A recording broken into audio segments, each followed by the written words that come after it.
This is the highest peak in the northeastern United States, but most prominently, it is known as the windiest place on Earth.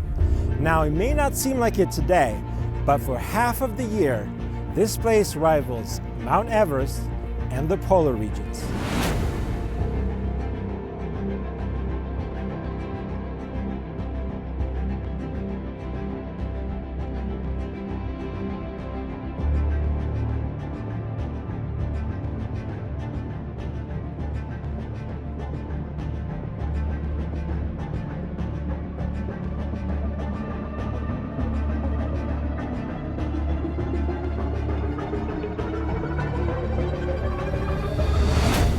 With a slogan like "Home of the World's Worst Weather," Mount Washington is more extreme and unpredictable than you can imagine.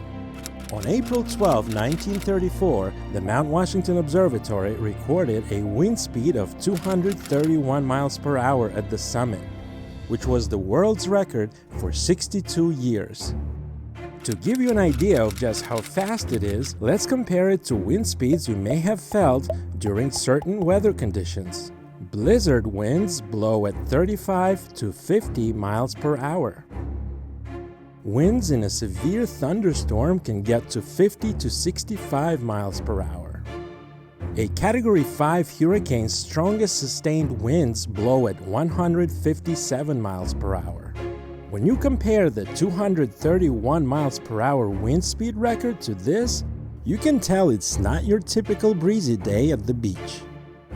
The record was broken only once in 1996 by the severe tropical cyclone Olivia, which recorded a 254 miles per hour wind speed. Today, it still remains the fastest wind ever recorded in the Northern Hemisphere. And the United States commemorates this day on April 12th, known as the Big Wind Day. To understand why Mount Washington gets such a special treatment, you have to understand its location. Despite being the highest peak in the Northeast, as far as mountaintops go, 6,288 feet isn't that tall, not even for America. For example, Mount McKinley in Alaska has a summit elevation of 20,320 feet, which is over 3 times the height of Mount Washington. So if it isn't height, what makes this place the world's champion of high winds? As it turns out, being at the crossroads of the storm tracks from the Atlantic Ocean and from the Pacific Northwest makes it a bullseye for storminess. It is a perfect spot for weather monitoring, which is why it is home to a mountaintop weather station called the Mount Washington Observatory.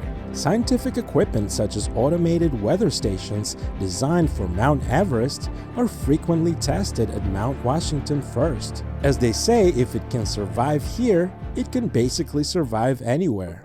That being said, August is a perfect month to visit the mountain, and if you haven't been there, I strongly recommend adding it to your bucket list. Mainly, there are 3 different ways to reach the summit of Mount Washington. Mount Washington has drawn hikers from all over the world, but many of them have lost their lives.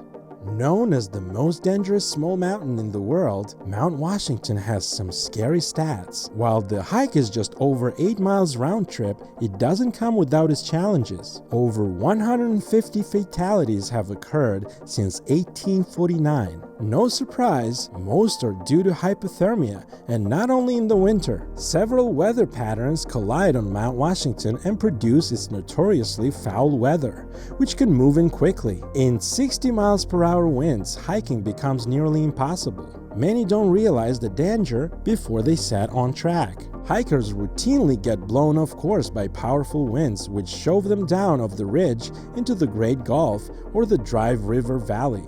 After all, it's human nature to go with the wind.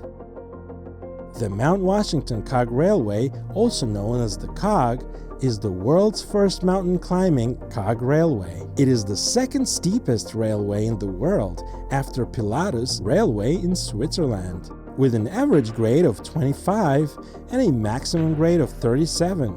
The railway is approximately 3 miles long, and the train ascends the mountain at 2.8 miles per hour and descends at 4.6 miles per hour. the Mount Washington Auto Road. This 7.6 miles drive takes you from 1,527 feet at the bottom to 6,145 feet at the top.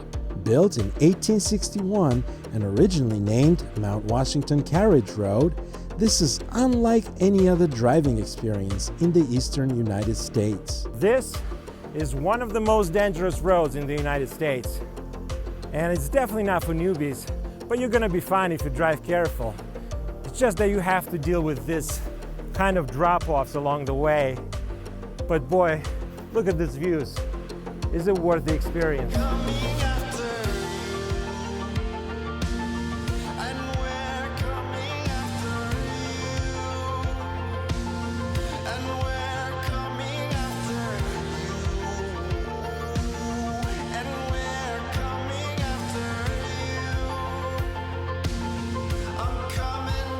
I hope you learned something interesting today, and if you like this type of videos, please subscribe and I'll see you in the next one.